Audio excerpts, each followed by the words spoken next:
Bom dia, eu quero agradecer ao SASP pelo convite, pela oportunidade da gente divulgar, né, exatamente para o Sangue Novo, a importância da mobilidade para a sobrevida das cidades. Se a gente quer que as cidades continuem sendo organismos saudáveis, né, no futuro, é importantíssimo a gente estimular os modais não motorizados. Isso tem a ver mesmo com sobrevida e saúde urbana, né? Qualidade de vida urbana. Como o Carlos falou, a minha vida profissional foi toda na CET, na Companhia de Engenharia de Tráfego. Eu lá sempre tive a oportunidade de trabalhar com os modos não motorizados, primeiro a pé e depois bicicleta. E ao sair de lá, eu estou me dedicando, terminei meu mestrado e doutorado, então eu estou me dedicando a militar em cima do tema, principalmente da mobilidade a pé, já que a mobilidade cicloviária ela está conseguiu um espaço bom como política pública, né? E o que está pegando é justamente a forma de mobilidade mais praticada e mais esquecida de todas, que é a mobilidade a pé. Então, a gente está aqui com várias pessoas que estão batalhando para a gente conseguir sensibilizar tanto a administração pública, né, o poder público, mas principalmente a sociedade, porque o poder público ele atua no sentido de atender os anseios da sociedade. E a sociedade tem que acordar para a importância disso, tá? Então, eu vou falar aqui, a minha apresentação é muito singela, ela é conceitual, eu não vou atulhar a cabeça de vocês aqui, a ideia não é atulhar com conceitos, com um curso, com uma aula, mas só mostrar o que significa andar a pé, né? Que é uma coisa assim tão primordial, tão essencial, que a gente faz isso aí de uma forma tão espontânea como respirar, que a gente não tem ideia da importância. Então, é porque eu amo caminhar. Bom, então, o nosso planeta está ficando cada vez mais urbano, né? Então, a maioria da população, hoje em dia, na maioria das cidades, da população do planeta está morando nas cidades, tá certo? Próximo, por favor. Então, está aqui até um gráfico, né? Era uma previsão de população urbana e população rural. Então, a gente tinha mais ou menos, no ano 2000, 50%. Então, estavam achando que em 2020 a gente ia ter mais ou menos uma proporção 80% de população urbana, 20% de população rural. Só que, assim, já em vários países, em várias realidades, essa proporção já está acontecendo, né?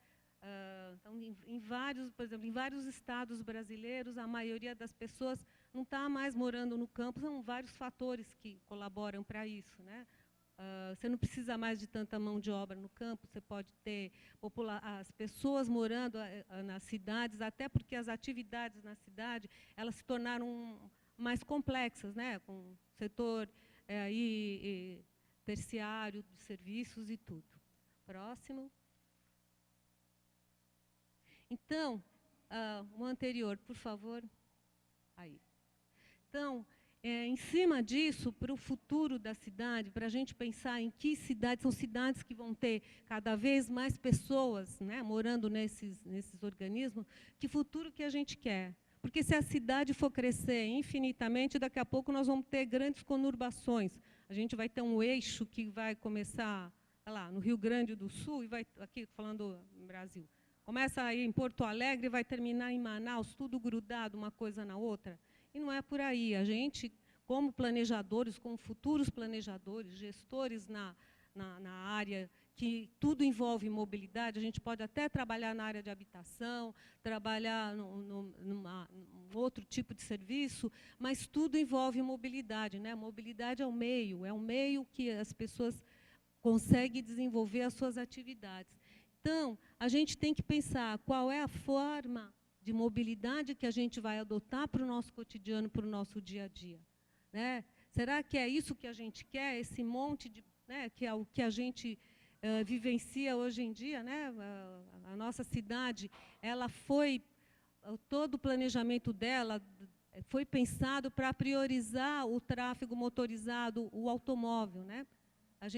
Quem conhece mais ou menos a história de São Paulo, sabe, né, que desde começou a se fazer planejamento, né, desde o plano ali das avenidas do Prestes Maia, se investiu muito mais em sistema viário. Só que isso ele atinge um esgotamento. Não adianta você ficar crescendo esse viário infinitamente, senão daqui a pouco você não vai ter mais espaço de convivência. Você vai acabar até com as moradias, com os espaços públicos de convivência, tudo para dar lugar para o viário. Será que é por aí, né? Então, tem até era uma faixa, né? Você é o congestionamento quando você participa dele com a forma que você escolhe para se mover, para se transportar na cidade. Próxima, por favor. Então, aqui, essa figura todo mundo, acho que muita gente já conhece, né? Às vezes a gente precisa mostrar o que significa, em termos de ocupação de espaço urbano, a forma de transporte que a gente escolhe para o nosso dia a dia. Então, está aqui, são 60 pessoas aqui. Então, essas 60 pessoas, ou elas cabem num ônibus, ou está aqui, 60 pessoas com as suas bicicletas, aí as 60 pessoas com os seus automóveis. Isso aqui é uma foto, né, ela é estática, então o automóvel está grudadinho no outro. Quando a gente está trafegando num automóvel com uma velocidade, por mais que ela seja baixa, a gente tem que deixar uma distância maior. Então, olha só o espaço que a gente está ocupando, o espaço viário que a gente está ocupando, né? Cada pessoa, a gente tem aí uma taxa de ocupação em São Paulo que não chega a 2 pessoas por automóvel médio, acho que nem 1,5. Né? Acho que é 1,3, 1,4 pessoas por automóvel. Então, olha o espaço que, quando a gente escolhe usar o automóvel todo dia, a gente também é responsável por isso. Tá? É o espaço que a gente está gastando. E esse espaço, todo mundo paga a conta. Tá? Todo mundo. A conta vem igual para todo mundo. Né? Próximo. Então, está aqui, ó. Eu até tirei um pedacinho, eu falei, os 60 pedestres e os seus sapatos. Né, que é a forma de se locomover. Então, são formas, a gente tem que pensar nas formas de transporte que usem o espaço urbano, que está sendo tão demandado, como eu falei para vocês, as cidades estão se urbanizando, então a gente tem que pensar na forma de se mexer, de a gente fazer a nossa mobilidade, que utilize com racionalidade a nossa cidade. Senão a gente vai acabar gerando uns monstrinhos nas cidades que você vai gastar cada vez mais tempo para se deslocar, né? Diz que a gente gasta aí, o brasileiro gasta em média 2 horas por dia para ir e voltar do trabalho. Né? Isso é uma média em termos de Brasil urbano. Né? Aqui em São Paulo eu tenho certeza que tem muita gente que gasta mais do que isso para ir e para voltar. Tá? Então, a gente tem que pensar nisso. Né? A gente, até como gestor, a gente vai planejar, vai gerir isso aqui, a gente tem que pensar. Próxima, por favor.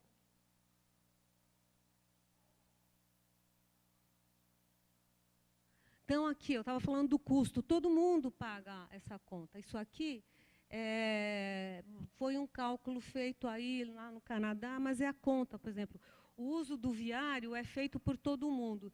E aqui, se você anda... Tá? Então, isso aqui é em dólar canadense, mas vamos supor que isso sejam reais. Tá? Se você anda, tá? Se isso aí custa para você, se isso custa para você R$1, a sociedade, né? Porque todo o resto vai pagar 1 centavo. Se você está andando de bicicleta e você gasta R$1, você consome R$1, a sociedade vai estar pagando 8 centavos. Né? Se você está andando de ônibus e você gasta R$1, a sociedade vai estar pagando R$1,50, todo mundo. E se você está de carro e gasta R$1, a sociedade vai estar pagando R$ 9,20. Então, esse preço todo mundo paga. Então, por que eu tenho que pagar para a pessoa que... Se eu ando a pé ou se eu ando de ônibus, eu tenho que pagar pela pessoa que escolhe andar de carro. Né? Então, é isso que a gente tem que pensar. Tá? É um custo social, todo mundo paga. Gente, isso é uma média, tá? É um dado estatístico, mas é para vocês pensarem nisso. Essa conta todo mundo paga. Essa conta vem de várias maneiras. É o tempo que você gasta em congestionamento, é uma deseconomia gerada por isso, o meio ambiente, né, que é degradado. São várias outras coisas, ou várias outras deseconomias que todo mundo paga. Próximo. Então, por que é bom andar a pé? Eu peguei até essa charge aqui, que é o nosso dia a dia, tá? O dia a dia de muita gente. Então, está aqui um casal que eles estão no mesmo congestionamento. E a mulher fala para o marido, olha, se você chegar primeiro, esquenta a janta. Aí ele fala para ela, para você, só se for para você, porque eu já estou comendo um sanduíche aqui. Né? Isso é o cotidiano de muita gente, né, que perde horas no trânsito. Próxima. E aqui a nossa ida para o trabalho. Quem que é o bem-sucedido e quem é o fracassado? O bem-sucedido é o cara que está dentro do carro, nervoso, estressado, falando no celular, tentando resolver os... Aliás, né, cometendo até uma infração, né, CT? Falando no celular enquanto dirige, que isso aí é infração de trânsito, né, tentando resolver os problemas porque ele está parado no trânsito, ou o cara que resolve, procura fazer os seus percursos a pé, se organiza para usar os modos não motorizados. Aqui, ó. Ele é fracassado porque não tem carro e celular, está andando? Né? Qual é a qualidade de vida dos dois? Próximo.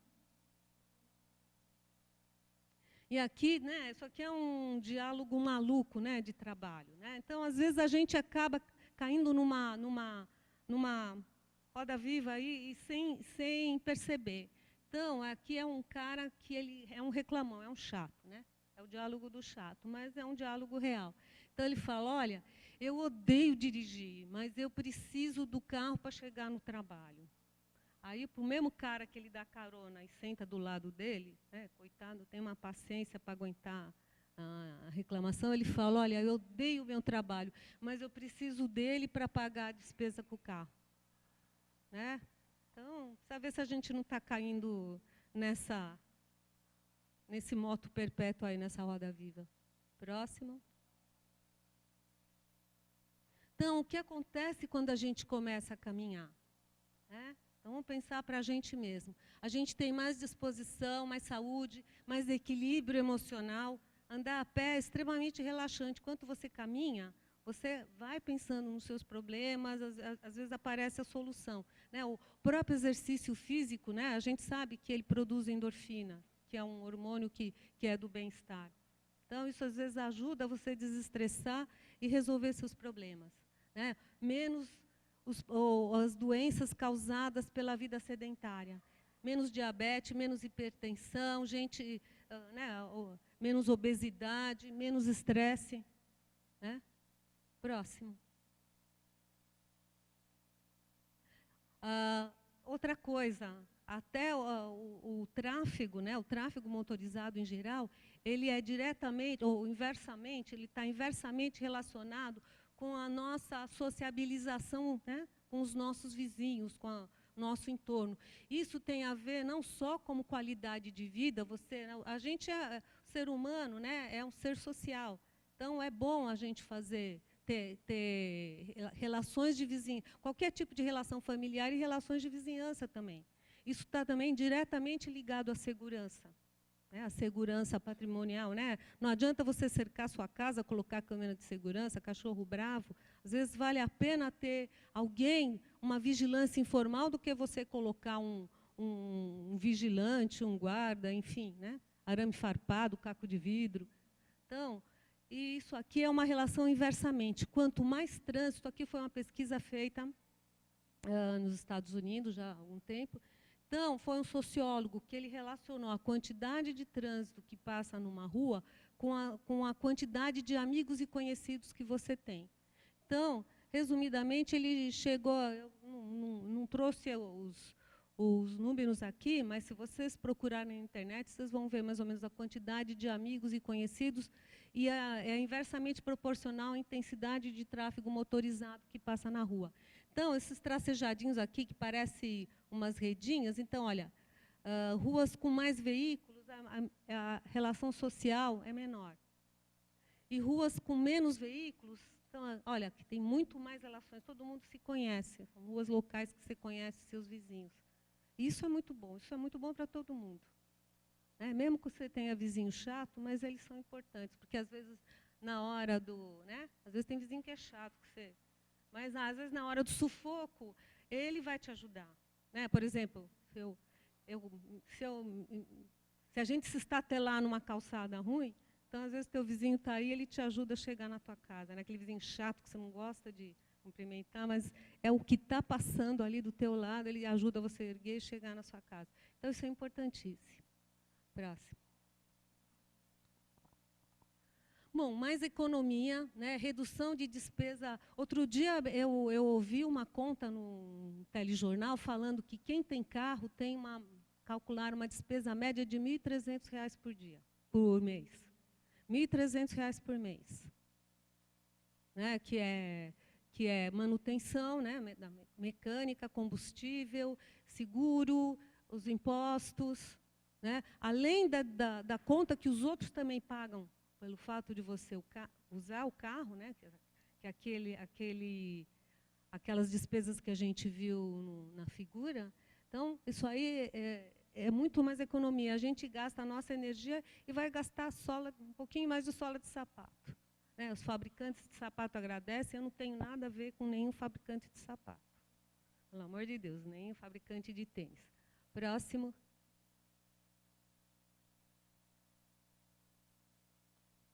Bom, e o que acontece olha, quando a gente faz um percurso a pé fora do carro, fica muito mais fácil a gente compatibilizar outras atividades. Você tem que passar no supermercado, faz um joguinho na Mega Sena, que acumulou, né? A Mega Sena, uma compra, você olha, preciso levar o sapato no sapateiro. Então, você consegue otimizar suas atividades. Né? E, com isso, o que sobra? Sobra tempo para você fazer as coisas que você gosta. Ficar mais com a sua família, tá? Com o seu filho, com seus pais, com seus amigos, fazer uma aula de dança, fazer uma coisa prazerosa. Próximo. Conhece, lembra daquela... A gente conhecer melhor a vizinhança, tá certo? A gente conhecer melhor o ambiente urbano. É tão bom você andar e descobrir que tem ali uma pitangueira no caminho da sua casa carregadinha. Né? Ou você ouviu um passarinho cantar, né? Um sabiazinho cantando. Né? Então, isso aí, às vezes, você está chateado, está mal-humorado, mas você já ganha um dia. O jornaleiro que te cumprimenta, né? Porque você passa todo dia ali, você estabelece relações com as pessoas. Né? Então, isso dá uma satisfação grande para a gente. Próximo. E só uma pergunta, que eu estava falando atividade. Alguém faz esteira aí na academia? Então, olha aí, tem esteira urbana para fazer. Né? Eu sei que as calçadas não ajudam, você tem que olhar as calçadas, mas tem umas que né, em vez de você fazer aquele step, você faz step na calçada, cheia de degrau. Você pode fazer esteira urbana. Então, por que você não substitui uma viagem que você faça de carro, ou mesmo num ônibus cheio, você não substitui ela por uma viagem a pé? Só vou dar uma ideia aí para vocês. Tá? Velocidade média de quem caminha está em torno aí de 4,5, 4,7 km por hora. Tá? Então, se você andar meia hora, você anda quase 2,5 km. Às vezes, a distância da tua casa à escola, algum lugar que você faz, você pode andar esses 2 quilômetros, pronto, já resolveu a esteira. Não precisa mais pagar para o dono da academia. Né? Faz, fica em forma, fica bem, né? Fica com a saúde em ordem, a cidade agradece. Próximo. Né? E se a gente começa a utilizar a calçada, e a gente começa a reclamar da calçada, a calçada vai melhorar, porque a gente vai cobrar isso do poder público. Tá? Então, às vezes, tem buraco na rua, isso aí gera uma reclamação, todo mundo liga lá para o 156 da prefeitura, liga para o telefone da CT, reclamando, mas ninguém quase reclama de buraco na calçada, de irregularidade na calçada. Então, se a gente começar a andar mais e usar a calçada, a gente vai se apropriar desse espaço público e a gente, cobrando do poder público, a gente vai tomar o nosso papel como sociedade. E, com certeza, é um espaço público que vai melhorar. Né? Próximo. E com mais gente na rua, é mais segurança. Né? Às vezes é gostoso andar num lugar com bastante gente, você se sente seguro. Você não gosta de andar num lugar sozinho, isolado, você fica com medo de alguma coisa, algum tipo de violência urbana, um assalto. Se você está no espaço, se você cria espaços, né, espaços para chamar a gente, são espaços públicos de convivência. Isso é saúde urbana, gente. Né? Próximo. E aí, ó, melhora a qualidade do ar, menos emissão de poluentes. Próximo.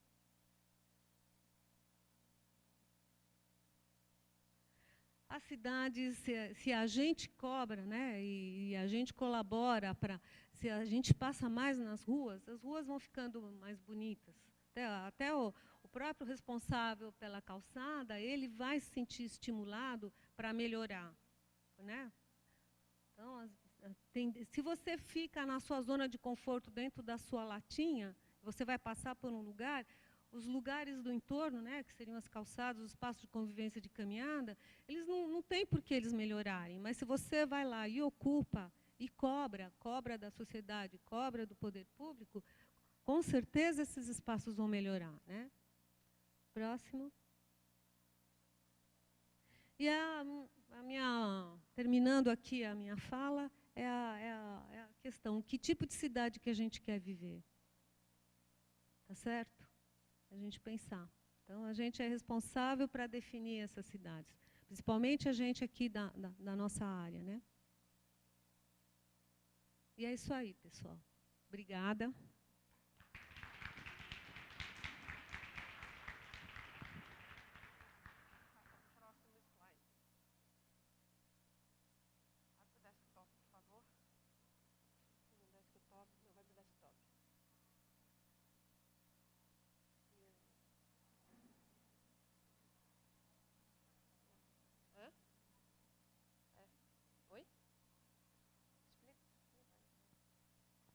Olá, bom dia, tudo bom?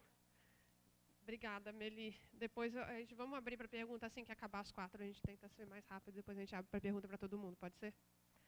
Meu nome é Joana Canedo e eu faço parte da Cidade a Pé, que é uma associação recente voltada para uma mobilidade a pé em São Paulo. E o que a gente percebeu é que, sobretudo nos últimos 2 anos, e o ano passado em especial, foi o ano da bicicleta. Todo mundo só falava de bicicleta. E a gente falou assim, gente, mas tem muito mais gente que anda a pé em São Paulo. A mobilidade a pé é o modo de transporte mais utilizado. E ninguém fala disso. Não tem ninguém brigando pela mobilidade a pé, ninguém discutindo nos jornais, brigando com o poder público. E a gente precisa de se mobilizar, a gente precisa ser ativista também. Então, foi com essa ideia que a gente criou essa associação. E, aliás, convidamos todo mundo a participar. Pode passar, por favor. Hoje eu queria falar, então, da cidade... Bom, falei da cidade a pé. E, aliás, então, uma das coisas que a cidade a pé faz, entre muitas outras, é juntar saque de calçada. Então, quem tiver problema de calçada, por favor, entra no saque da prefeitura, fala lá, a gente está fazendo o levantamento de todos os saques, a gente vai cobrar, levar o relatório completo de todos os buracos na calçada, todo mundo que reclamou, essas coisas todas, depois é só mandar para a gente uma cópia do protocolo que a gente dá um encaminhamento. Pode passar, por favor. Então, não, perdão, mais um pouquinho. A Cidade a Pé, então, é uma organização da sociedade civil e o que a gente quer é uma cidade mais segura, mais acessível, mais amigável e, sobretudo, mais caminhável. Por favor. As cidades, a gente tem que fazer, tanto as cidades como os imóveis, como então, os projetos arquitetônicos e urbanísticos tem que ser para quem anda também, porque todo mundo anda. A gente anda para entrar e para sair de casa, a gente anda para ir para o ponto de ônibus, para a estação de metrô, a gente anda para passear, a gente anda para fazer exercício, para ir almoçar no meio do expediente, quer dizer, a gente anda o tempo todo. Então, esse é o principal. Quando a gente está pensando em construir, a gente tem que pensar na pessoa que entra e sai, que é a pessoa que chega. A pessoa chega para um lugar andando, sai de um lugar andando, primeiramente. Por favor. E, no entanto, a cidade parece criar barreiras para quem se desloca a pé. 2 exemplos bem clássicos que todo mundo já viveu. Um é o exemplo dos gradis, que são, sob o pretexto de promover a segurança, fazem cercear a mobilidade a pé. Quer dizer, em vez de diminuir o ritmo do trânsito, de moderar o tráfego, bota uma gradinha para o pedestre ser obrigado a dar uma volta, andar 100 metros a mais para conseguir chegar o que seria uma linha reta normalmente. A ponte estaiada é outro exemplo clássico de uma obra de engenharia que não tem acesso a pedestre, nem a bicicleta, nem a transporte público, e fica lá, bonitona, no meio da cidade, né? Mas foi feita para quem e com que propósito, né? Pode passar. As travessias, por exemplo, em zigue-zague, também são outro simbólico de como as pessoas são obrigadas sempre a aumentar o trajeto para nunca atrapalhar o fluxo. Em vez de fazer uma linha reta, não, o carro tem que fazer a conversão, então o pedestre tem que atravessar em várias vezes e sempre tem que ficar parando nas ilhas, né? Cada ilha tem um tempo de travessia enorme, todo mundo sabe. Então, se fosse só fazer o trajeto mais longo, era uma coisa. Você anda 100 metros a mais, você é rápido, você consegue. Mas para fazer esse trajeto mais longo, você tem que parar do outro lado da rua e esperar mais 2 minutos para o sinal abrir. Aí você atravessa, aí espera mais 2 minutos para o sinal abrir de novo. Aí você atravessa, espera mais 2 minutos para o sinal abrir de novo. O trajeto aumentou em 10 minutos. Por favor. As calçadas, então, simplesmente não são caminháveis. No caso, novamente, a prioridade é o acesso às garagens. Então, para conseguir fazer um acesso à garagem retinha, vai criando-se esses degraus ao longo da calçada. E como na lei municipal a responsabilidade é do proprietário do lote e não tem fiscalização, vai ficando assim. Por favor. Como é que é uma engenharia, urbanismo, uma arquitetura pensada para quem anda, pensada no pedestre? O Ricardo Montezuma é um estudioso do assunto lá de Bogotá, que tem uma ONG chamada Cidade Humana. Ele esteve aqui na semana retrasada, fez várias palestras, eu assisti uma delas, e uma das frases que ele falou, eu achei muito significativa, foi falar da necessidade de implantar uma infraestrutura para quem anda de fato. Então, não coisas como passarelas, por exemplo, que são anacronismo, que não deveriam nem existir. As passarelas não servem para facilitar o deslocamento de quem anda, nem para dar mais segurança. Ela serve apenas para não interromper o fluxo dos carros que estão passando debaixo dela. Do ponto de vista de quem anda, você tem que subir, tem que aumentar o trajeto, tem que fazer um esforço muito maior, enquanto se a travessia fosse em nível, tudo o que faria é os veículos andarem mais devagar e se interromperem por alguns momentos para as pessoas poderem atravessar. Pode passar, por favor.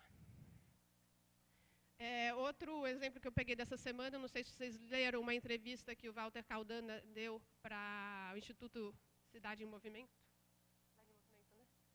O Instituto Cidade em Movimento, o Walter Caldana deu uma entrevista para eles, e entre as coisas que ele focou foi a questão dos microelementos que definem a qualidade da vida e a maturidade urbanística de uma cidade.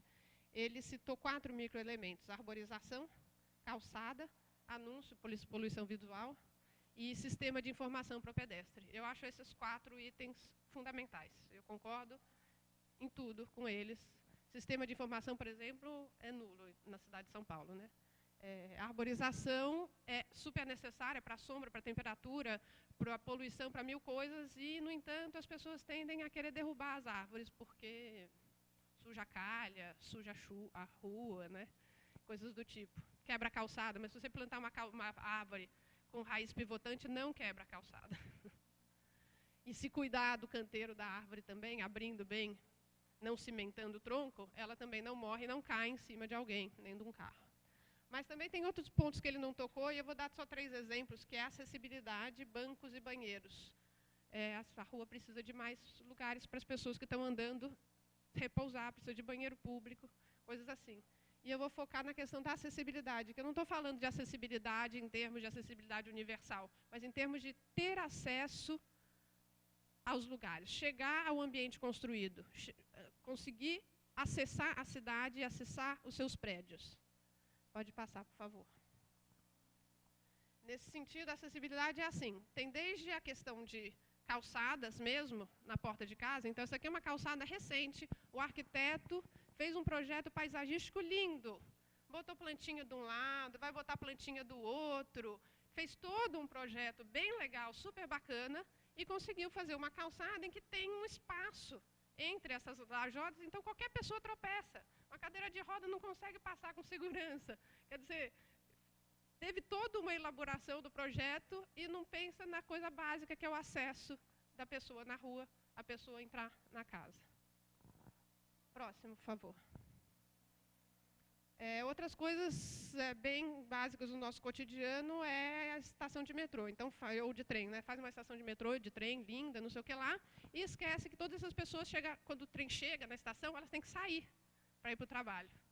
E aí, quando sai aquele mundaréu de gente, onde é que eles vão? Numa calçada dessa largura, porque não foi projetado, junto com a estação, o espaço no ambiente do entorno da estação. E aí, o que é? Todo mundo vai para o meio da rua e depois reclama que pedestre é suicida. Não, pedestre não é suicida, ele precisa se deslocar, ele precisa sair da estação e chegar no seu ambiente de trabalho. Próximo, por favor. Edifícios corporativos, por exemplo. São vários projetos muito lindos, eu adoro os projetos arquitetônicos. O único problema é que não tem acesso para as pessoas que andam, só tem acesso para os carros chegarem. Não sei se dá para ver nas imagens, mas o prédio é todo contornado de acesso para carro, tem um monte de entrada de carro e tem uma escadinha minusclinha ali, que eu acho que não dá nem para ver, que é o único acesso possível por pedestre, ainda por cima tem que atravessar uma rua e fica um carinha lá, um segurança, falando, olha, cuidado, porque aqui você não pode passar. Quer dizer, a pessoa não consegue chegar da rua no prédio, basicamente. Próximo. Entrada de shopping center é a mesma coisa. Muitos projetos estão focados em como é que o carro entra na garagem, não como a pessoa que está andando na rua chega no shopping. Esse daqui é o Vila Olímpia, o Cidade Jardim, eu acho que é o mais emblemático desses daí. O Vila Lobos também é um que, enfim, você tem que andar pela marginal inteira para chegar no Vila Lobos, é uma loucura, enfim. Próximo, por favor.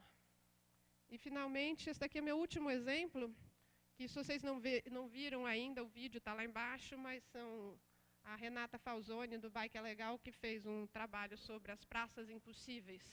Quer dizer, tem vários locais em São Paulo que são monumentos públicos, que pertencem aos cidadãos de São Paulo, que são coisas que a gente gostaria, deveria visitar, faz parte do nosso patrimônio cultural, patrimônio histórico. Elas existem, mas ninguém consegue acessá-las. É o caso, por exemplo, da Praça Campo de Bagatelle e do Obelisco do Ibirapuera. Simplesmente não dá para chegar lá. Alguém já tentou chegar lá a pé? Não dá para chegar lá a pé. Vejam o vídeo, é bem legal. Não tem nada e é uma rua de alta velocidade, então não tem brecha também. Não que eu acho que pedestre devia ficar dependendo de brecha, mas... Então, é isso. Eu queria só dar para vocês essa noção de que a arquitetura, o espaço construído, não é só aquele objeto, aquele prédio, tem que pensar em como as pessoas chegam a ele, como as pessoas têm acesso a ele, como as pessoas vão interagir com o espaço construído. É isso. Obrigada.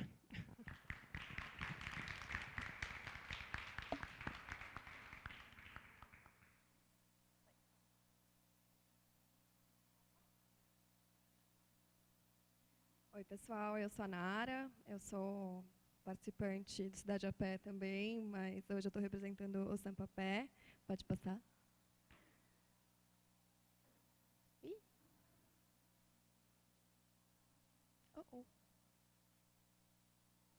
Bom, nós estamos aí na cidade atuando há 3 anos e acreditamos que a cidade pode ser uma sala de aula educadora e que, ao se estar a pé, nós estamos próximos e na velocidade para enxergar como ela funciona.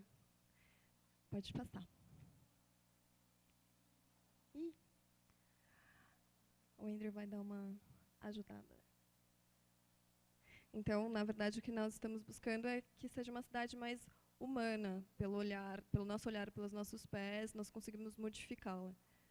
Então, nossa principal nosso principal contato com as pessoas é pelas redes sociais, e lá nós publicamos mapas, distanciamentos em que a gente pode caminhar, por exemplo, entre estações de metrô. Por que não vencer uma estação de metrô a pé? Você já faz o exercício que você faria na esteira em um tempo que você ficaria em um local fechado, conhecendo a sua cidade. Pode passar.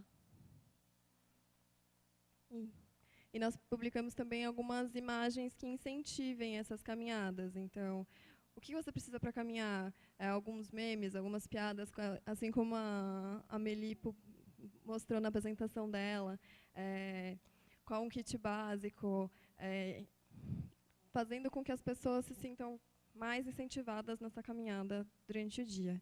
E, em algumas atividades que nós fazemos, são os roteiros culturais, porque a cidade está cheia de história, cultura e arte no nosso caminho, e, às vezes, por estarmos no carro ou mesmo no transporte público, a gente não tem acesso a elas. Então, pode passar?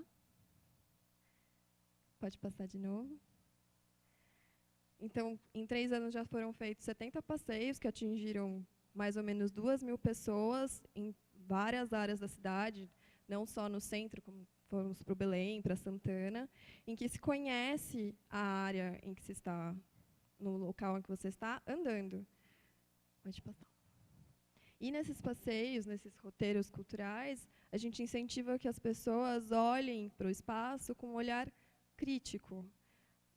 A gente distribui essas máscaras verdes e vermelhas, em que é o que eu gosto e o que eu não gosto, para que a pessoa observe o percurso que ela está fazendo. Aqui não tem uma faixa de pedestre, a calçada não funciona, eu não consigo chegar no prédio, ou eu gosto que aqui tem um mobiliário urbano, eu gosto que aqui tem um banco para descanso, tem uma praça, tem marquise para sombreamento do meu caminho.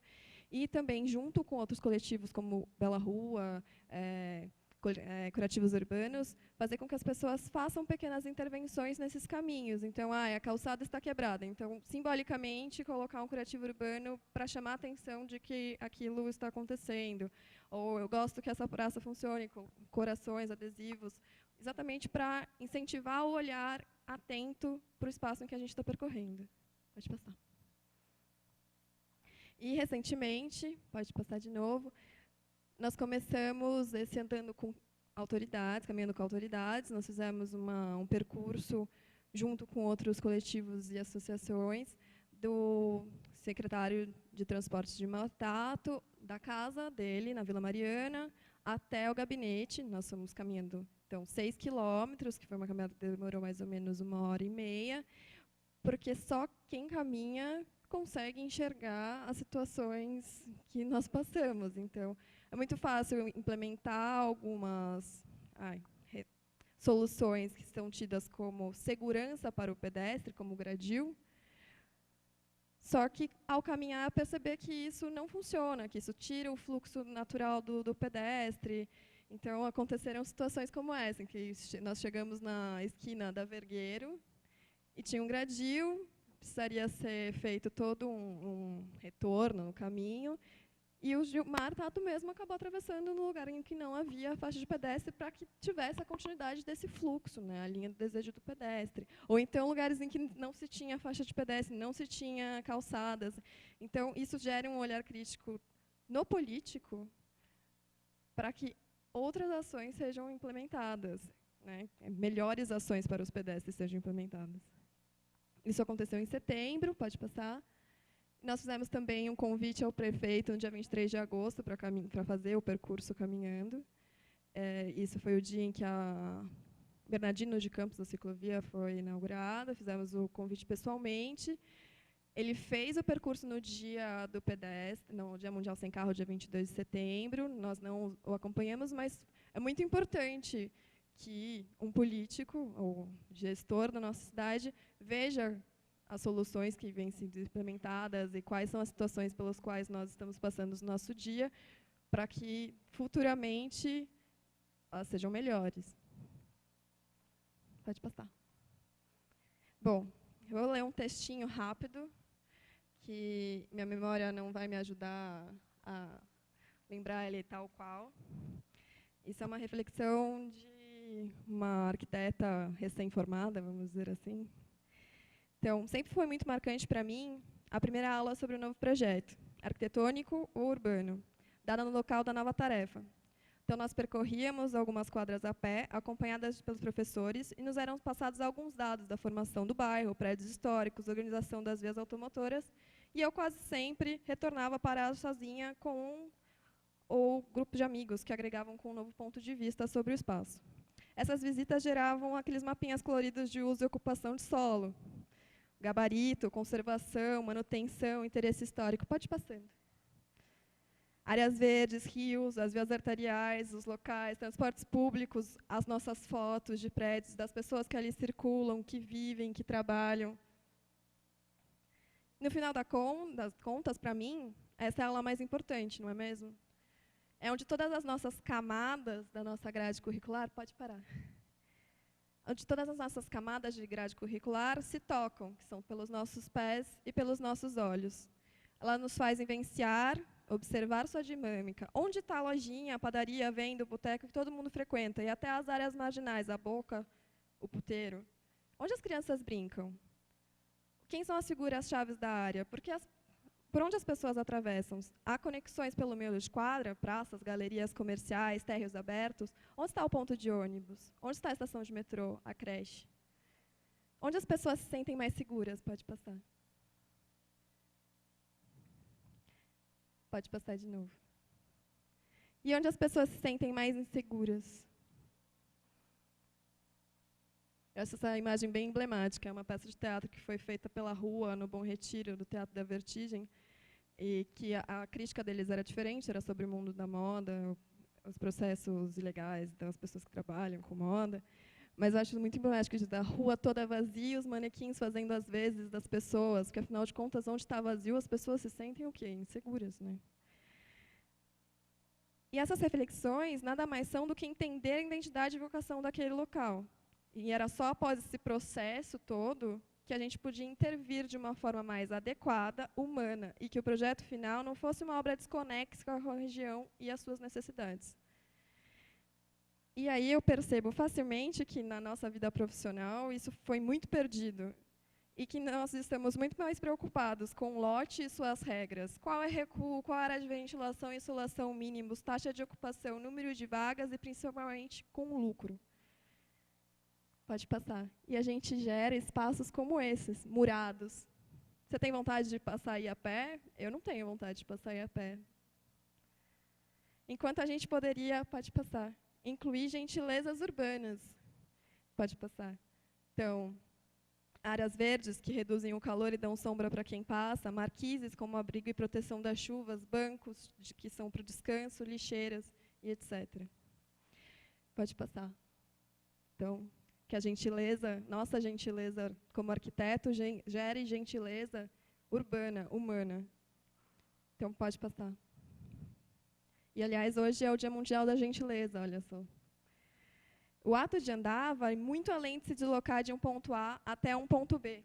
Uma atividade física de trazer benefícios para a saúde é uma forma de percepção do espaço, uma ferramenta muito poderosa para tornar os projetos e, consequentemente, a cidade em um lugar mais humano e mais gentil.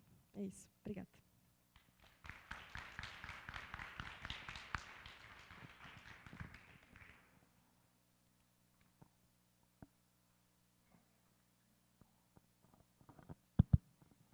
Bom dia, pessoal. Meu nome é Andrew. Bom dia a todas e todas aqui presentes. Primeiramente, agradecer ao SASP e também, especialmente, aqui as companheiras, a inspiradora Meli, a genial Joana e a gentil Nara, obrigado por compartilhar essa mesa e claro, a Sil, que me convocou de última hora aqui para substituí-la representando a Corrida Amiga.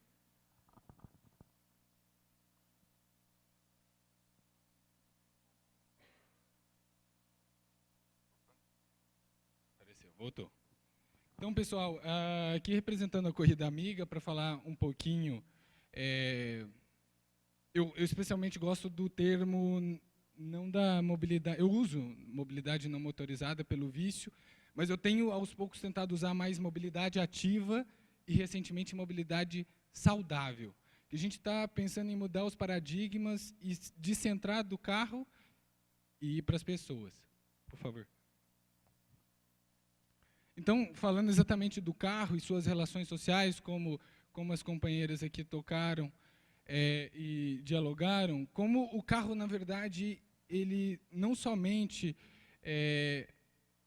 faz uma cidade avessa à humanidade, ao humano, e, do mesmo modo, nos encapsula dia após dia dentro dos nossos carros e prejudicando e minando relações sociais de qualidade. Ao mesmo tempo, uma cidade que dá prioridade aos carros, a gente vê o caos e a ineficiência dos sistemas de transporte público coletivo. Nesse sentido, a mobilidade ativa, o pedalar, o correr e o caminhar pode ser visto não, é a solução para essa problemática, haja vista que a gente, enfim, não tem dado haja vista que as políticas para transporte público, para a mobilidade urbana ainda são muito insuficientes. Por isso, eu vou correndo. Então, falando um pouquinho da nossa rotina, a gente que escolhe o modo a pé e, dentro do modo a pé, o correr, a gente se organiza de modo a tornar possível os nossos trajetos correndo. Então, desde a questão da mochila, a questão da alimentação, a questão da roupa, se está chovendo, se não está chovendo, de pensar o itinerário, de pensar caminhos e rotas dentro da nossa cidade. A partir do momento em que a distância ela é medida em quanto tempo você gasta, se eu gasto 1 hora, 2 horas, é preciso a gente pensar, parar e refletir. Acho que alguma coisa está errada, como elas disseram, é necessário mudar esse paradigma. E, nesse sentido, a gente que corre, a gente que se desloca pela mobilidade ativa, a gente pensa nos trajetos, a gente pensa na quilometragem, a gente pensa o que eu posso fazer nesse caminho, e, portanto, não é somente uma questão de se deslocar ativamente, do ponto de vista físico, mas também do ponto de vista cidadão, que a gente olha a cidade, a gente tem uma interação muito mais dinâmica e ativa com o entorno urbano social. Falando da Rede Corrida Amiga, ela surge exatamente nesse sentido de promover algo que nós, corredores amigos, fazemos no nosso dia a dia e levar essa mensagem, levar essa mudança para as pessoas interessadas. É uma rede de voluntários, hoje presente nas 5 regiões do país, que interconecta as pessoas que já sabem correr na rua, que já têm essa experiência, com a outra ponta, as pessoas que querem usar a corrida para a sua mobilidade diária. Então, nós estamos presentes, em pouco mais de 1 ano, já temos mais de 100 voluntários, corredores amigos, espalhados nas 5 regiões do país, falta um em Manaus agora, região norte presente. Hoje, e aqui algum dos depoimentos, dessa transformação a partir da corrida para o deslocamento nas cidades. Eu consegui, em 1 hora eu fiz da empresa até minha casa, correndo, faça chuva ou faça sol, eu sempre sei quanto tempo vou levar, uma coisa fantástica também. A gente não está sujeito às intempéries aí do tráfego motorizado. Correr na volta para casa foi revigorante, sempre quis aprender a correr, então tem uma questão do ponto de vista de superação pessoal, de se apropriar da cidade e mudar completamente o seu olhar para o urbano. E, neste ano, um ano marcante para a mobilidade a pé, a Rede Corrida Amiga, com um conjunto de mais ou menos 30 voluntários, elaborou um manual exatamente para dar esse suporte às pessoas interessadas, aos curiosos e curiosas, que é um manual de deslocamento ativo, que dá todo um suporte do ponto de vista nutricional, a questão da parte de educação física, e também dos detalhes para a logística na corrida como meio de deslocamento na cidade. Tivemos um destaque importante na mídia, porque, de fato, chama a atenção como é possível levar a corrida, trocar o carro pelo tênis. Na mídia internacional também tivemos destaque. É importante destacar que que em outros países, especialmente Europa e algumas cidades dos Estados Unidos, já é uma prática consolidada. Então, muitas vezes, em universidades europeias, se vê grupos de corredores que vão para a universidade ou para o trabalho e retornam correndo. E aqui vou falar de campanhas e outras atividades, por favor. O desafio intermodal, que participamos este ano, um desempenho histórico para a corrida, chegando primeiro que o carro. E aqui eu acho importante falar que a Silvia, quando foi dar a entrevista, ela falou: nosso objetivo não é uma questão de tempo, a gente não está competindo. Nosso objetivo aqui é realmente repensar a mobilidade e humanizar, a partir da corrida, do caminhada, da mobilidade ativa, humanizar as nossas cidades. É exatamente essa experiência que todas as pessoas que entraram na rede da Corrida Amiga descrevem, que elas redescobrem o seu entorno, redescobrem a sua cidade a partir de um outro olhar.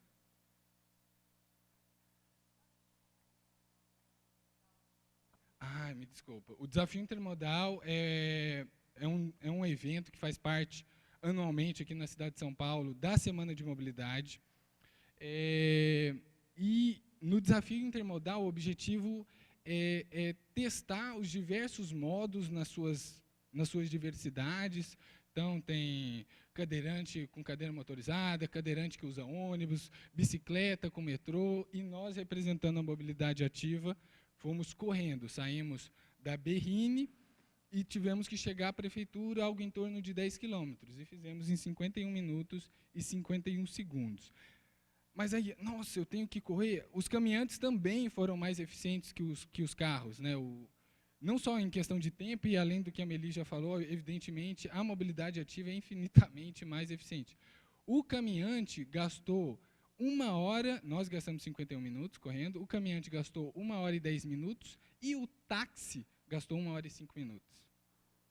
Então, é uma questão de colocar na balança, enfim, e decidir a nossa mobilidade. Ali, uma comparação: o corredor de rua amador gasta, tem uma velocidade média entre 8 a 13 quilômetros, e os veículos no horário de pico, 7 a 15 quilômetros. Então, não é nada incomum você estar correndo e ir acompanhando os carros, e passando e contando o número de carros e de pessoas, enfim, paradas no tráfego. Então, eu transito e você é o trânsito.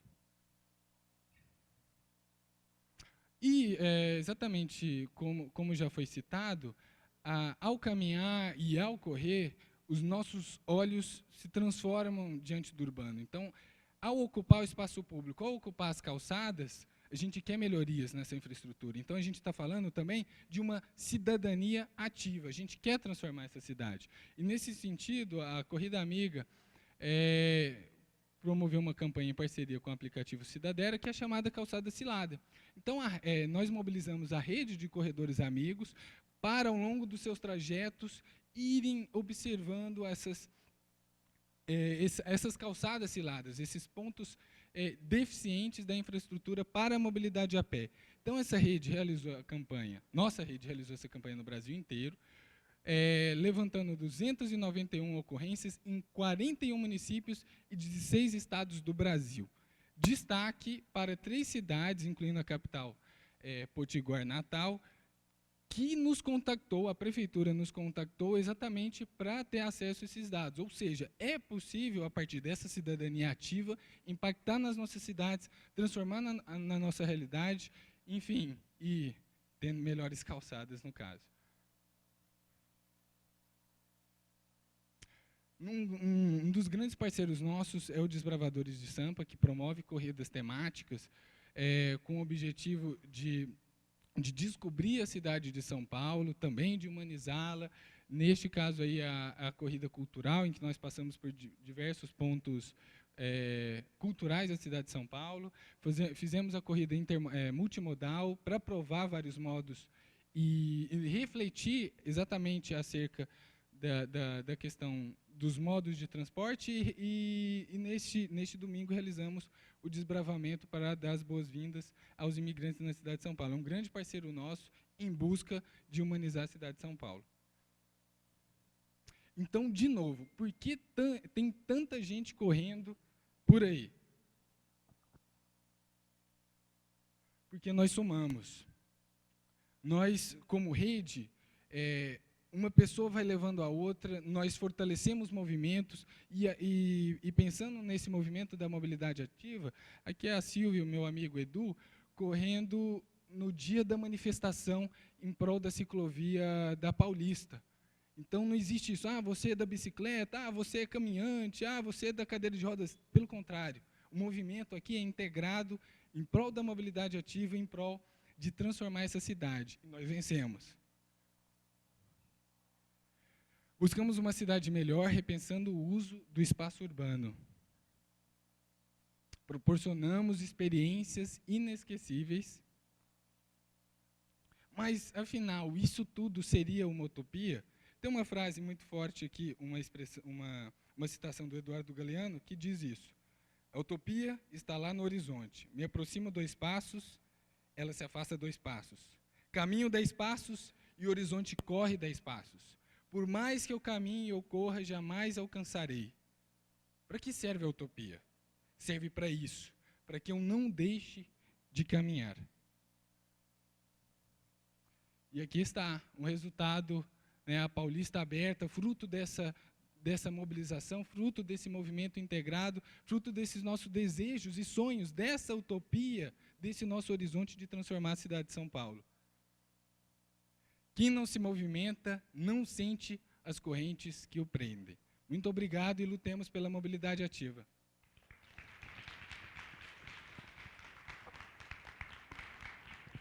Bom, agradeço imensamente ao Andrew, a Nara, a Joana e a Meli por essas palestras extremamente esclarecedoras que trazem aquela semente. E eu espero ter contaminado algum de vocês aqui, se não a todos. Eu tenho uma frase em espanhol que me acompanha há muitos anos, eu infelizmente não sei o autor, que é caminante no hay camino, hacia el camino al caminar. E agora nós estamos abertos aqui para perguntas, se vocês quiserem, com esse microfone.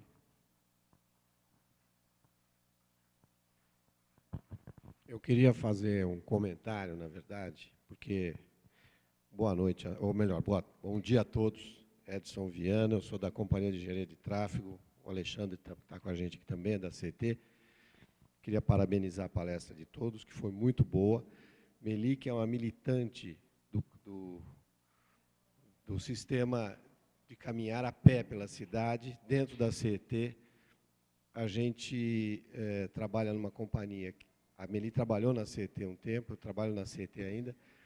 Companhia de Engenharia de Tráfego, é difícil a gente discutir a questão do pedestre dentro da CET, porque os nossos colegas engenheiros têm uma dificuldade em lidar com a questão do pedestre, sobretudo nos semáforos, foi citado aqui.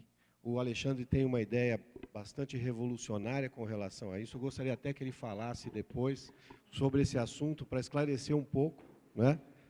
Eu acho que eu escrevi em 2000 uma tese de mestrado na FAUSP, está disponível na biblioteca, Passeios, Calçadas e Infraestrutura para o Tráfego de Pedestres em São Paulo. É uma referência, se você for fazer algum trabalho sobre isso. Hoje em dia já tem vários trabalhos mais aprofundados, mas eu queria fazer um comentário rápido sobre como que a gente chegou nessa situação. Como que a gente chegou aqui, né? Quer dizer, nós nascemos, o ser humano nasceu caminhando, nasceu a pé, andando pelo planeta, e, de repente, a gente se depara com essa cidade maluca, com tráfego.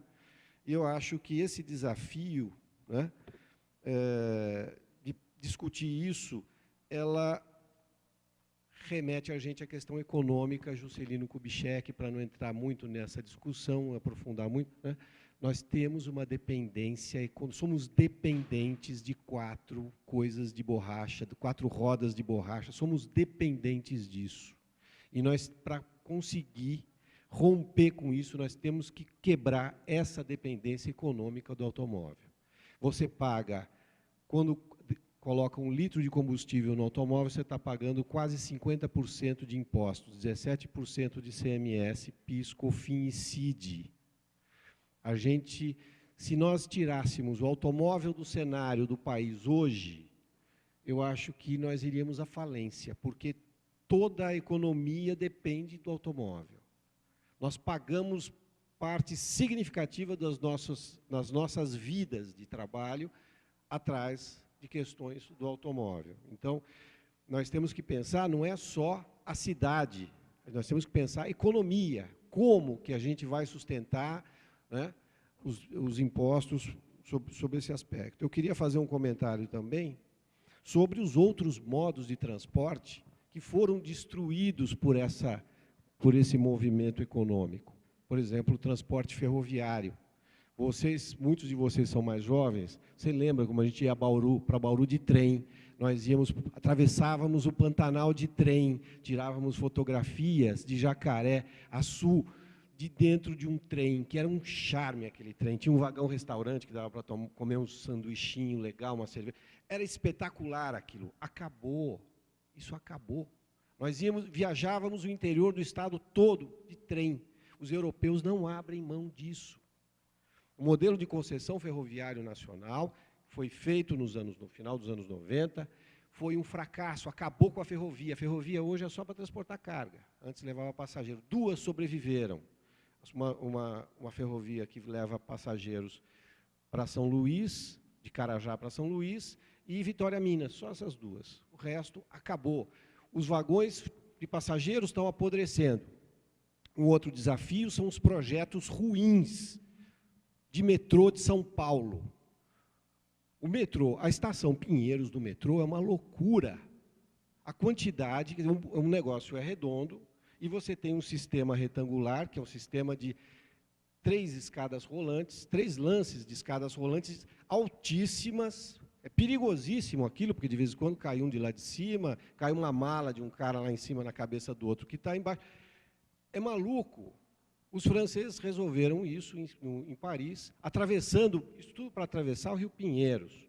Os franceses atravessam o Rio Pinheiros por pneus. O metrô de Paris tem pneus, o que atravessa o Rio Sena por baixo, porque a rampa pode ser maior. Só por isso. A rampa de um trem é de 2%. A rampa de um automóvel, de um veículo com pneus, pode ser de até 10%, mais até. Então, 18%. Então, dá para você atravessar o Rio Pinheiros sem precisar descer tanto. A estação Butantã é uma outra loucura também. Quando você sai da estação Luz, quando você sai da linha 4, vai para a linha vermelha ou linha azul, você caminha quilômetros dentro da estação. Quilômetros eu não digo, mas metros na estação. Né? Quase, né, mais de 500 metros. A gente considera, para pesquisa OD, 500 metros um deslocamento a pé. Então, os projetistas do sistema de transportes da cidade têm que pensar no pedestre de fato. Né? Então, esses desafios que eu queria colocar aqui, como problemas que a gente tem. O sistema de metrô precisa ser um pouco mais afável ao pedestre, né?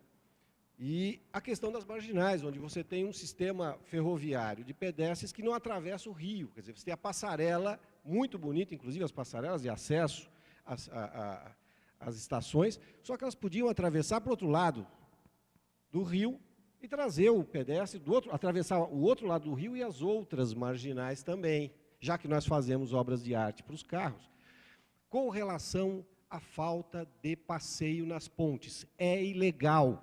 O Código Nacional de Trânsito obriga passeio em todos os viadutos e pontes da cidade. O Ministério Público está enchendo o saco da gente por causa do fechamento da Paulista. Mas ele não fala nada da Ponte Estaiada, que não tem passeio. Essa é a grande questão que a gente tem que colocar do ponto de vista político. Nós, como arquitetos, como urbanistas, críticos da cidade, temos que fazer uma crítica política, porque a questão é econômica, portanto, tem uma questão de como nós vamos gerir o governo federal, porque é o dinheiro do automóvel que faz o financiamento de toda a máquina pública, e como é que nós vamos fazer com essa cidade. Desculpa a extensão do tempo. Muito obrigado por sua intervenção, agradeço. Tocou em pontos importantes, que é a questão das pontes, das marginais, que foram feitas só para carro, não foram feitas para pedestre. Então, é um urbanismo rodoviarista. Vocês, futuros arquitetos, nós que atuamos hoje em dia, temos a obrigação de deixarmos de planejar, né? Não podemos mais planejar para carro. A cidade não é do carro, a cidade é nossa. A cidade é para o pedestre. Então, nós temos que parar com esse urbanismo rodoviarista, né, em primeiro lugar. Em segundo lugar, já que ele lembrou das passarelas, eu vou falar um pouco das passarelas de pedestre, porque elas não são feitas para o pedestre. A passarela do pedestre, ela é uma invenção sensacional para que o carro não precise parar, né? Ela não foi feita para você atravessar, subir lá no terceiro andar e ir lá do outro lado e descer. Não, ela foi feita para o carro poder transitar tranquilamente e não ter que ficar parando para o pedestre, né? Então, você chega numa esquina e quer atravessar para o outro lado, você fica parado ali uns 3 minutos, e quando chega a sua vez, o carro para, você olha e você tem incríveis 7 segundos para chegar lá do outro lado. Nós medimos isso, nós fomos até várias esquinas, esses filmes estão no YouTube, nós fizemos questão de medir isso é um absurdo. Você fica 3 minutos parado e você tem 7 segundos para atravessar. E com 5, começa a piscar vermelho, tipo assim, acelera aí, pedestre, assim não dá, está muito lento. Então, nós medimos com carrinho, nós medimos com cadeira de roda, nós medimos com criança, com sacola, com mala. A pessoa não consegue, a pessoa não chega do outro lado, dentro do tempo estipulado para ela. E aí, depois eu fiquei sabendo com a Amélie que o padrão que estipula, que decide, que faz com que a pessoa chegue à conclusão que ela vai colocar o reloginho 7 segundos ali, esse padrão é baseado em estudos, eu vou usar uma palavra forte, alienígenas. Não é nosso, não é brasileiro, não somos nós, né? É alienígena, não é nosso. Aí decide que o pedestre vai atravessar em 7 segundos, mas não somos nós. Então, eu continuo com o microfone aberto, agora eu vou passar um pouco para ela aqui, que eu senti que ela quer comentar. Não, senão o pessoal de semáforo da CT vai me esperar ali na esquina, vai me bater de perna quebrada e tudo. Não, o que eu coloco, isso aí o Alexandre até já sabe, é que a gente já conversou a respeito, é que o padrão de velocidade que a CT adota para calcular semáforo é 1,2 metros por segundo ou 4,7 quilômetros por hora, que é o padrão que consta de bibliografia estrangeira, tem americana ou europeia. O que eu, durante o meu mestrado, eu pesquisei e não encontrei foi o padrão de velocidade da população brasileira, que é outro biotipo, são outros padrões culturais. Então, eu sempre desafio, nas oportunidades que eu tenho, até as universidades, né, os alunos, a pesquisarem qual é o nosso padrão de velocidade. De repente, pode até ser esse mesmo, mas eu não sei qual é o biotipo, o tamanho da perna, o tamanho da passada, né?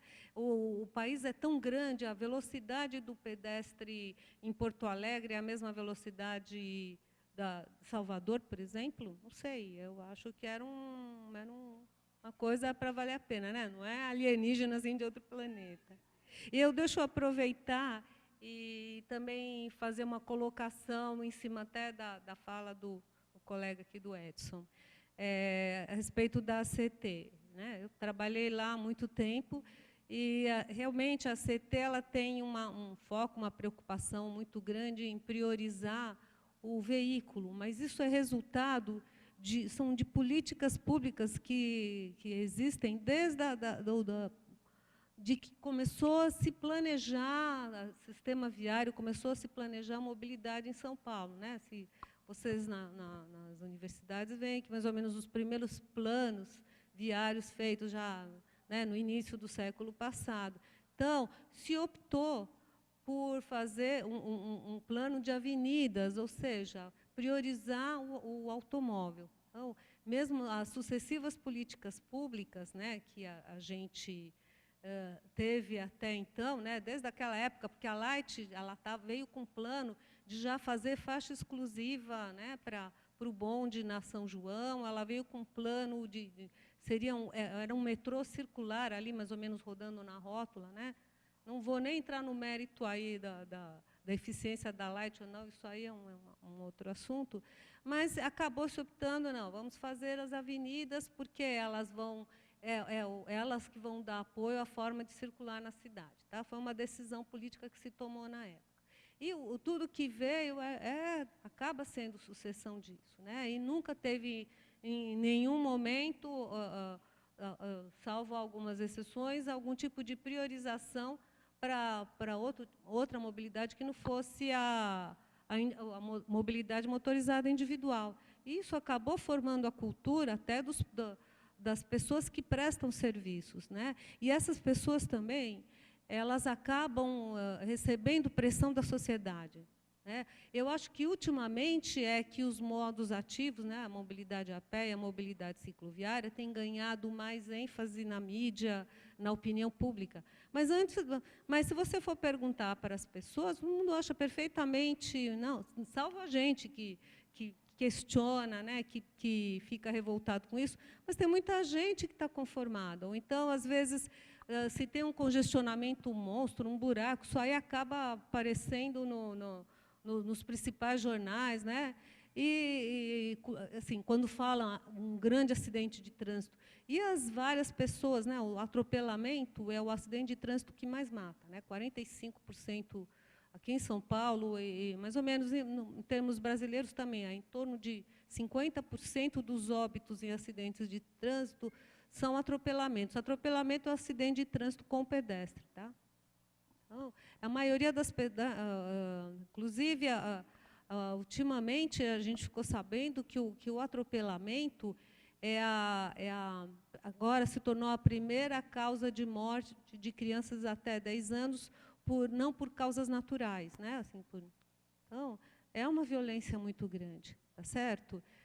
Então, eu acho que, assim, é o momento da sociedade. Eu tenho certeza que, então, por exemplo, a CT ela trabalha também atendendo à pressão da sociedade. A sociedade pressiona, em cima da pressão da sociedade vem a vontade política, né? E vem as linhas de ação. Eu acho que cabe também a gente cobrar, né, eu falo do poder público de maneira geral, não é só a CT, a gente tem um problema sério das calçadas. Né? Existe lei para isso, nós temos um decreto municipal, nós temos uma cartilha de calçada, e isso é sistematicamente desconsiderado. Né, a fiscalização é difícil, a legislação é complicada, aquela coisa, né, fica entre o público e o privado, porque calçada, quem constrói e mantém é o proprietário, quem fiscaliza é o poder público, e aí o proprietário que constrói e mantém, ele acaba tendo uma cultura de posse de um espaço público, então ele resolve até invadiu esse espaço público com rampa de garagem, né, que é totalmente irregular. Então, é uma série de coisas que eu acho que já depende muito, até, por exemplo, vocês como profissionais e todos nós, até como sociedade, cobrarmos, tá, do poder público. Quero só fazer um comentário, acho que é importante, que na nossa sociedade, ter um carro ainda é status. Então, enquanto não houver uma mudança cultural, essas mudanças que nós queremos caminham, mas em marcha lenta. Então, também tem que haver essa mudança de mentalidade, não só de infraestrutura melhor, etc., de políticas públicas. Precisa de uma mudança da grande massa da nossa sociedade, de que ter um carro não é que você é melhor, você deu certo na sua vida. Então, só esse ponto. Bom dia, eu sou Alexandre Bergamini, da CET. Eu vou só passar algumas informações que, pelo que eu vi, o pessoal não tem. Eu trabalhei 9 anos como chefe no departamento de semáforos de uma região de São Paulo, e a gente não usa 1,2 metros por segundo como medida para a travessia. A travessia é solicitado que seja feita umas medições in loco. Você vai no local e toma algumas medidas para a travessia. O que aconteceu é que, vamos dizer assim, a mudança de gestão dentro da prefeitura não permitiu que um trabalho fosse feito com continuidade nos últimos anos. Existia uma ideia de se colocar um tempo de verde pequeno para a pessoa iniciar a travessia e modificar que antes o tempo piscante do vermelho era curto. Então, às vezes, a pessoa chegava no semáforo, estava verde, ela começava a fazer a travessia e o piscante era curto, ela se via perdida no meio da travessia. A ideia é que esse piscante fosse o suficiente para, se ele começou a travessia no último segundo de verde, ele chegasse do outro lado da calçada. A ideia é que não fosse usado o piscante vermelho. A ideia é que fosse colocado um contador. Então, a pessoa ia ter o tempo. Só que isso os técnicos passam. Eu sou ainda do corpo técnico.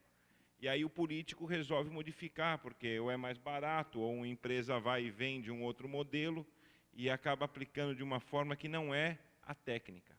E aí o pessoal enxerga uma outra coisa e passa para o...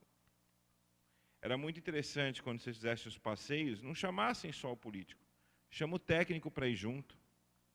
Né? Só o político vai lá, vê uma coisa e não tem a informação correta.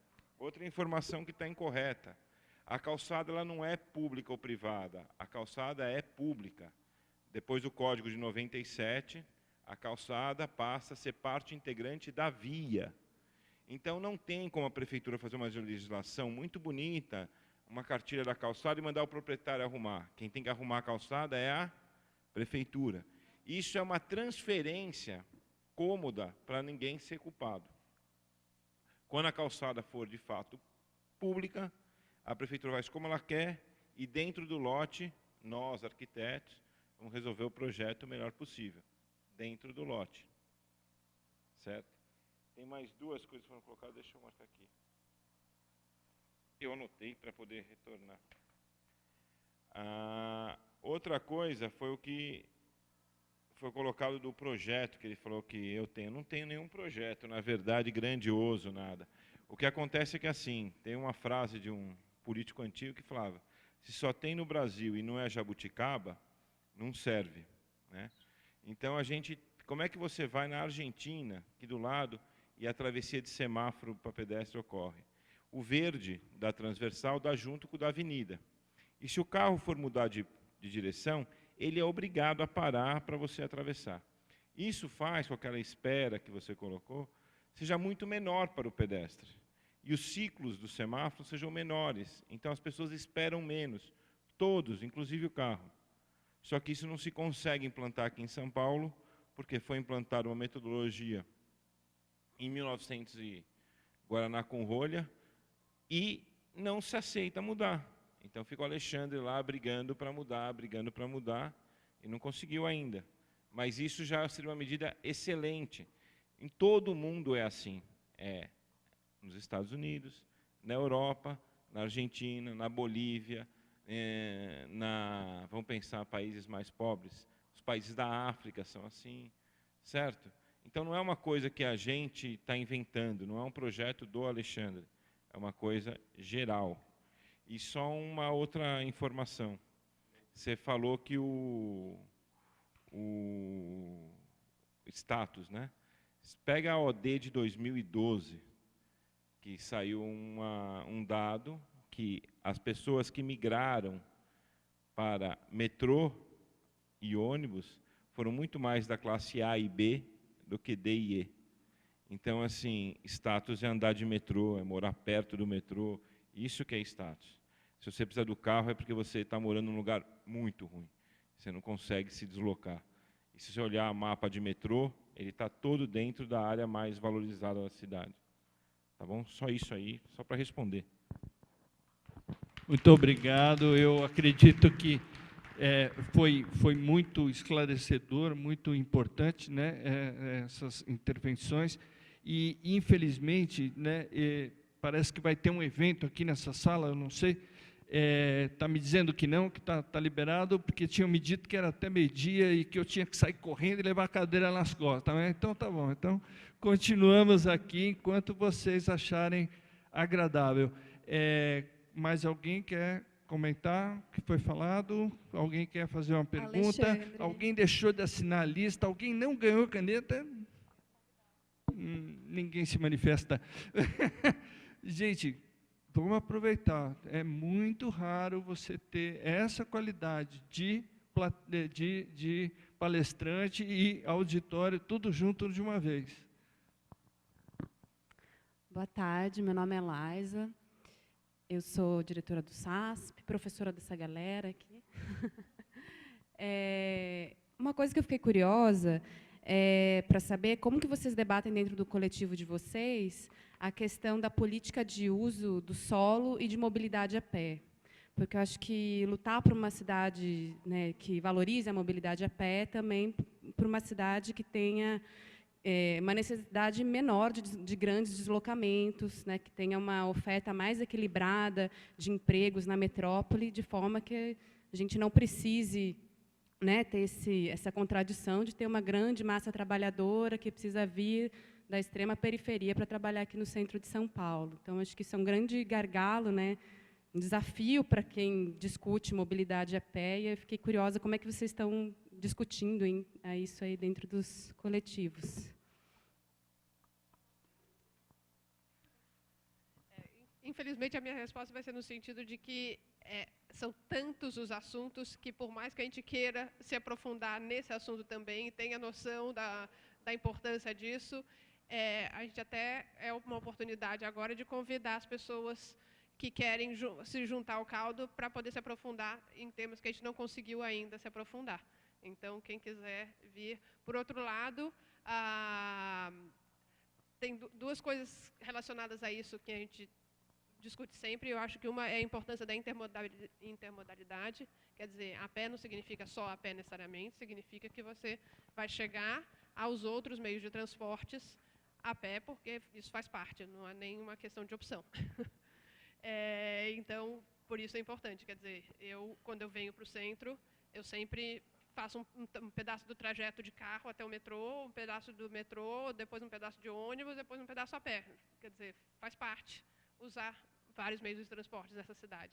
E a outra coisa, assim, do ponto de vista mais dessa intermodalidade, a gente discutiu bastante a questão da licitação dos ônibus e como que isso afeta quem anda a pé também. Então, esse foi, em termos de políticas maiores, foi o foco que a gente deu por enquanto. Ainda também em relação à política do uso do solo, eu acho que assim, o mais importante, que é uma coisa que a gente quer mostrar para a sociedade e para todo mundo, é que a gente a gente evita de falar pedestre, porque pedestre você se remete ao agente. Quando você vai refletir, trabalhar em cima de mobilidade, de uma forma de transporte, você tem que pensar como um sistema, como uma rede. Porque senão você vai falar o pedestre, a faixa, a calçada, sendo que andar a pé é mobilidade, é uma forma de transporte. Ela tem uma rede, ela se estabelece através de uma rede, assim como qualquer forma de transporte, e faz parte dessa rede vários elementos. Que não, né? Então, não adianta eu pensar na calçada sem pensar na conexão que ela vai ter com a outra calçada através de uma faixa de pedestre. Não adianta eu pensar. Então, isso aí é uma rede pela cidade toda. Não adianta eu pensar nisso se eu não pensar no ambiente urbano que envolve a caminhada, porque quem está caminhando, ele está diretamente exposto a esse ambiente urbano. Então, envolve iluminação, envolve arborização, o pessoal levantou uma série de coisas, sinalização informativa, né?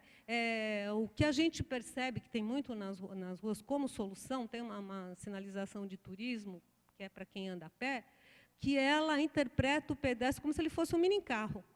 Então, é a setinha. Então, fala assim, então, você está ali na Praça da Sé. Eu vou dar um exemplo aqui, tá? Mas é mais ou menos assim.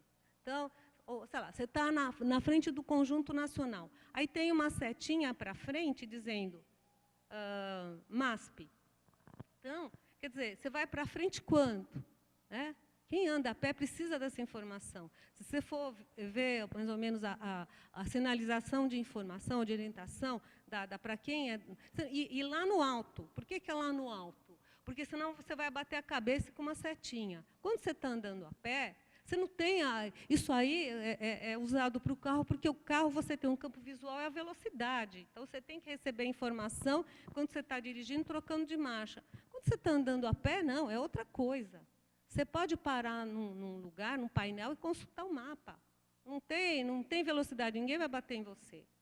Então, é você ver todo o entorno. Às vezes, essa informação da orientação de uma setinha, sendo que lá para frente você vai ter que virar à direita ou virar à esquerda a tantas quadras.